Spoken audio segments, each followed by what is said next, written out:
Hello everyone, welcome, my name is vAaron, and today I'm here to talk about, is getting to endgame actually worth it? Does it increase the fun value of the game?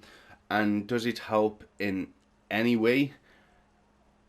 In short, I wouldn't say becoming endgame is worth it. I wouldn't say putting as much money as some of us have to get to endgame was worth it.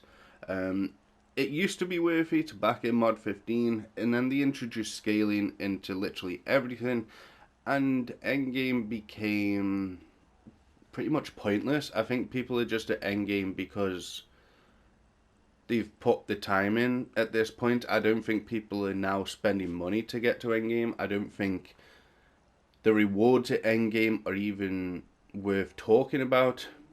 But let's discuss the queues. So, there are two queues that you can do at Endgame. And when I say Endgame, I mean true Endgame. True endgame is basically where you are not scaled, so unscaled content. One of them is the Crown of Caldegon.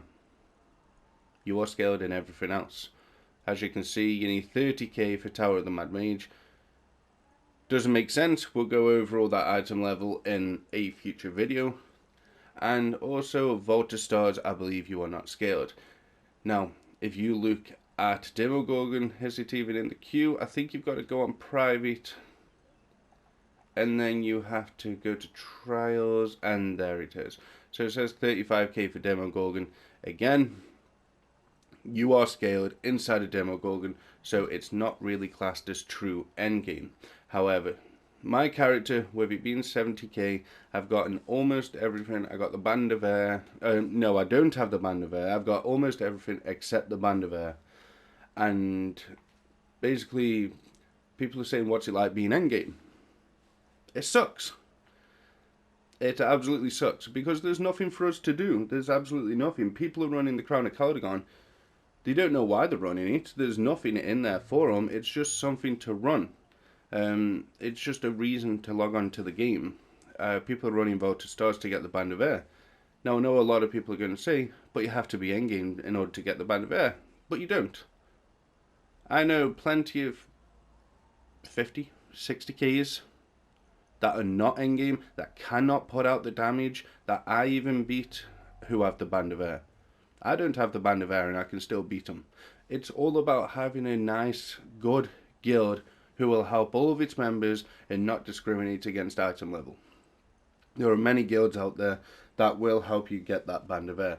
There's plenty of players in this guild that I'm in Glorious Saints that have got the Band of Air. But they don't have fun at endgame because there's nothing to do. Instead, what do they run? Okay, well, if we look down the queues, the best dungeons, in my opinion, on the game that most people run, you've got Lair of the Mad Mage. A lot of people run that. You got Tomb of the Nine Gods. Ravenloft is my third favourite dungeon. And other than them three, you got the Vault of Stars. Where's FBI? And then you got people who run Castle Never, FBI, Lost Mouth. They run all this lower content. They are scaled in this content, but they run the lower content. And why? Because there's nothing at endgame to do. A lot of people say once you get past these adventuring queues here, which are basically your level up queues, the game only just starts. You know, when you hit level 20, the game is just starting. That is true. However, once you get to endgame, to where you don't need to do too much to your character. I've still got insignias and collars to get done. As I said, the Band of Air. But I'm not worried about it. I can still put out damage. Now, once you're past these adventures, the game really does just start because you've got to then build your character. And when you get to endgame, so you've done all of these, you've completed everything, you've got nothing to do on the game. Where's the incentive to keep going?